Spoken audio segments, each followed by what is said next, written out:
ওগো, তোমার মেয়ের তো বিয়ে ঠিক করে ফেলেছি, ছেলে সরকারি চাকরি করে। কিরে মা, তুই কি বলিস? আম্মু, আমি একজনকে ভালোবাসি, ওর নাম ফয়সল, ওকে ছাড়া আমি বাঁচবো না। ওগো, ওরে আমি কালকে বিয়ে দেবো, ওকে বলো ভালোবাসা ভুলে যেতে। আরে আমার জান কল দিচ্ছে। ওগো, আব্বু তো আমার বিয়ে ঠিক করে ফেলেছে, তুমি কিছু একটা করো, না হলে কিন্তু আমি তোমাকে ছাড়া বাঁচবো না। হঠাৎ করে এখন আমি কি করব? আচ্ছা তাহলে আমরা আজকে রাত্রে পালিয়ে যাব। আচ্ছা ঠিক আছে, যান। রাত তো হয়ে গেল, যেই বন্ধুকে একটা কল দেই। কিরে কামাল বন্ধু, কই আছিস? তোর সিএনজিটা নিয়ে একটু হবিগঞ্জে আয়।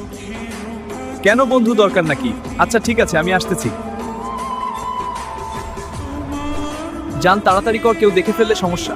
এই তো যান শেষ, চলো পালিয়ে যাই। বন্ধু তোরা এসেছিস? হে বন্ধু, আমি এসেছি। তাড়াতাড়ি কর, কেউ দেখে ফেললে সমস্যা। ওরা দুজন